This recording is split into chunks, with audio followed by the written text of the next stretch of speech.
কি ব্যাপার, তুমি সোফায় গিয়ে বসলে কেন? এখানে এসে বসো। এখানে আসুন কেন? আজকে আমাদের বিয়ে হয়েছে, এখন আমাদের বাসর রাত। তুমি এখানে এসে বসবা, আমার হাতটা ধরবা, আদর সহগ করবা। আসো। তোর আদর্শ করুম, তোর লাথি মারে খাট থেকে নাও। এই, বুঝলাম না, আমি তোর সাথে এত সুন্দর করে কথা বলতেছি, তুই আমার সাথে এরকম খারাপ ব্যবহার করতেছিস কেন? তুই তো করে করতেছিস কেন? কাহিনী কি?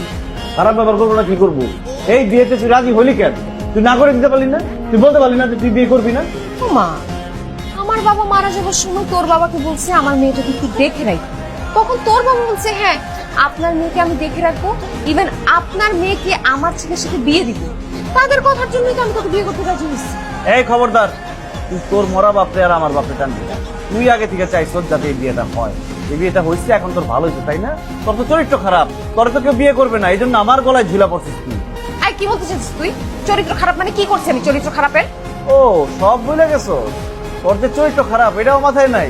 কয়দিন আগে যে তোরে হাতে নাতে ধরলাম রেস্টুরেন্টের মধ্যে, এটা মাথায় নেই? শোন, তুই নিজে আমার বয়ফ্রেন্ডের ওখানে গিয়ে আমার হাতে নাতে ধরা দিছিস। আমার কাহিনী তো তুই শেষই করতে দাস নাই, এর আগে তুই সিনক্রেট শুরু করে দিছিস। আসলে কাহিনী হয়েছে কি, যে ছেলের সাথে আমি দেখা করতে গেছিলাম ওই ছেলে তো আমার প্রেমে হাবুডুবু খাইতেছিল, খালি আমাকে প্রেম করতে চায়, আমাকে ডেট করতে চায়। তখন আমি ওই ছেলেকে বলছি দেখো আমার সাথে প্রেম করা যাবে না, আমি তোমাকে প্রেম করবো না। তখন ওই ছেলে বলে না না না তোমাকে তো আমি প্রেম করবোই। তখন আমি ওরে বলছি দেখো আমার সাথে প্রেম করা অনেক বেশি এক্সপেন্সিভ, আমার সাথে প্রেম করতে হলে তোমার আমাকে টপস গিফট করতে হবে, জিন্স গিফট করতে হবে, এইটা গিফট করতে হবে, সেইটা গিফট করতে হবে, ডায়মন্ডের রিং পর্যন্ত চাইছি। এইগুলো বললে তো ওই ছেলে আমার সাথে আর দেখা করবে না, আমাকে একদম ভুলে যাবে। না, ওই ছেলে দ্বিগুণ গিফট নিয়ে ডায়মন্ডের রিং নিয়ে আমার সামনে এসে হাজির হয়েছে। আমি কি করব? ছেলে এত শখ করে এত আশা নিয়ে আমাকে এত এত গিফট দিছে, সেই সুযোগই তো দেয়, এর আগে আমরা ধরা খাওয়া দিছ।